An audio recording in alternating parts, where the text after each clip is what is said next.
دغه موضوع امن دی یقین وکړه امن یار جزورات دی مخکې دا خبرې مو کړې وې څه ایز تورای او شیا کوم بیل کې مو پرتې وي پښتانو بیل کې ټولو نه زیات امن مو ته ضرورت ویلې چې کوم خپل بچي او خلکو سره چې هغوی ایجوکیشن سره هغوی هیلث سره هېڅ تعلق نشته او خپل بچی مو هغوی سره سمعوداوي مو ډېره ښه وي کمزوري وي خو امن خراب ویلې دی خرابېږي ویلې ده مو امنې خبرې کوو زخریان سره ډېر خراب مشر وي سره خپل قوم ته جان خوښوي جاهل مشر وي چې خپل قوم ته جان خوښوي خو دا امن خرابېږي ویلې جنګ بیلې کېږي 2007 سټورۍ تاسې ذهن کې دی هغه طرف ته نه ځو د نن ورځې 2-3 کاله کېږي مو امن خراب دی دا ولې خراب شو زه خو داسې یم زه ماهر سر به زه شارټ خبرې وکړي زه ښیم چې ما څه وینا کولي وو هغه ماهر سر 2 جملو کې هغه وینا وکړه سامن امام علی علیه السلام کول دی هغه علاقې کې ملک امن نرسي سکو ملک حکمران دلون هیاوسه سکو ملک حکمران ظالمان شو علی ته امن ډېر مشکل شي که حکمران یوه مثاله دی اټول متطابقات دی چې موږ کې نن نه دی کله یا جان کېږي ټیک دی نن به ونه مذهبي جوړوي خو جان پیمور مشاهده بارا زمینی تنازعات نه جوړ دی کله نه زمینی تنازعات کې مصدا حکمران صدا تکم نوستی دوی عادل کولای مو په خپل صدا خبرې درځوي نه رسیدي پیوړ مو ملاده بلش خیلو مو ملاده نورې مو مليږي که غزوات مول د تجربه کول خلک نوستی هغه بدلې خبرې ویږي چې بلش خیلو مو مليږي په څه پیچیدګي محمود علی څه پیچیدګي دی بلش خیلو مو مليږي وی به زنا علاقو کې به پیچیدګي وي ایمو د خپل مانځو کې بغده او سارو کلی بیوا مسالای پیچیدګي به ورکیږي بشاکه خو مو ته وایي چې بلش خیلو مو مليږي څه پیچیدګي هیڅ پیچیدګي نشته یګي دوه مو مليږي څه پیچیدګي دی خو ایمو حکمران دی لونه دې باوجود چې کوم څه کې غزوات مول زبور پورې هم صدای توري پیور کې ده او کدای سنی پیور کې وای دا مثالي وو شي خو مو حکمران ظالمان دي مو حکمران اکثر با مونږ جان مسالات کوي زه به یو خبره ته وکړم زه انجمن ته نوم راغلی سردار چې سیکټریو پیوړ کې اینوس کوستاس کې دوه کې 2-3 واره مملي وشو مو شهدا وشو او یو حکومت څوره ویني اکشن څوره انصافي مو شهدا وینو ساوت زه راغلم انجمن کې وم مو ترې شهدا واقعا وشو نورکی روډ نه څنګه مې دوه شریف خان مې دوه قاتل شو استاد مو تاسو ټول په اتفاق ته ولڅ دا واشي مو انجمن مو تحریک صدر هسپتال ته ورغلو وینو بندوبست وکړو هیڅ نه دی هغه سره دا خو شو چې شریف قاتل کړو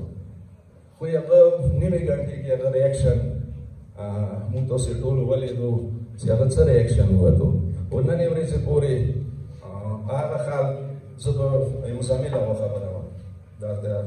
چې هغه کوم جرم کړی دی د حکومت مو ته انصاف کوي امن غواړي یو سړی هغه سټیج نن ورځې چې موږ یوه معاهده شوي دی ساین مو کړي دی هغه هره ورځ موږ ته دمکیر کوي هره ورځ موږ ته قاتلو خبرې کوي هره ورځ الجهاد بېداونې ورکوي او بله طرفه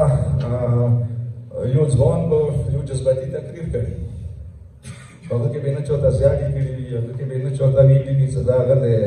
الجهاد وایي چې جهاد واجب دی او هغه به جیل کړي بیا به څنګه امن نرسي امن به انصاف نرسي هغه سره امام کاول دی امام کاول خو تغیر نشي کېدای خو زه داسې یم چې څو پورې مو متفق دا ټول قوم حکومت نن دا مطالبه ونه کړو چې موږ سره انصاف کوي څو پورې ریاست کسه زه امن غواړم تا امن غواړي سني امن غواړي هر سړی امن غواړو ورځي ویلې نه زه خو یم چې حکمران یې لرو ستاسې جنګونه چا مسلط کړو 7-8 جنګونه چا مسلط کړو نن ورځې د جنګ ویلې مسلط شو نن به زه زړه هغه نه یوه خبره وکړم چې د جنګ دي وایي چې نمونې مسلط شو کله زه انجمن ته راغلم تاسې به ټول سترګې غړولې زه دومره ښه تعلق به سني زما خیمې به سلفیانو وساتلې لکه ما اوس ساتلې ما به بار بار سټیجونه به د یو ورورۍ خبرې کولې که څنګه ماهر سره یو شعر کې وله چې کله کله د سولې خبرې هم د وبالي جان جوړ شي د جنګونې مسلط یادې واجنه شو چې موږ سني سه اتفاق خبره وکړه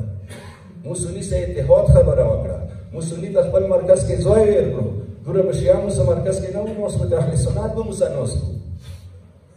خو هغه چاته قبول نه وه هغه خبره ما یوه ورځ ما ته یوه داسې ما سټیج نه یوه خبره وکړه چې د خپلو منځو کې اتحاد خبره خو زه سره کوم نه موږ شکر الحمدلله موږ خو سره بې اتفاقي شته نه موږ سنیانو سره اتفاق غواړو موږ سنیانو سره لاس ما ور وکړی دی څه وروري کوو هغه یې ورورۍ خبره موږ ته وبالې جان جوړه امن کله مو خپلو حقوقو خبره وکړه زه جلال سردار ته نه دی موجود که هغه موجود وی دا خبره به مو کړې وه چې کله موږ کمیشن کې زور ویر کړو زموږ ته به کمیشن راکوي اندی پاره چې ما که موږ ته خپل حقوق معلوم شي هغه حقوق د جان مورد شي ما ته بریګیډیر وله چې ورکه ته د کمیشن خبره ډېره کوې د کمیشن ډېر کو جګړې خونې جوړې نه شي ما ورته وویل سره یو بل حقوق غصب کوو وغلي جګړې نه جوړېږي یو حقدار ته حقوق ورکوو په دې به جګړې جوړېږي دا هماغه جنګ دی سنن مونې مسله دی فرمې کې جنګ څو پورې حکمران منصب نه دی شوي یا به نرسي او دویمه خبره اوس حقدار ته خپل حق نه دی میلاو ما به خیال څه امن ګران وي زه داسې هم څه که حکومت مو وایي چې هغه انصاف نه کوي موږ ته خپلو منځو کې الګ سوچ کوو چې موږ ته کې کله انصاف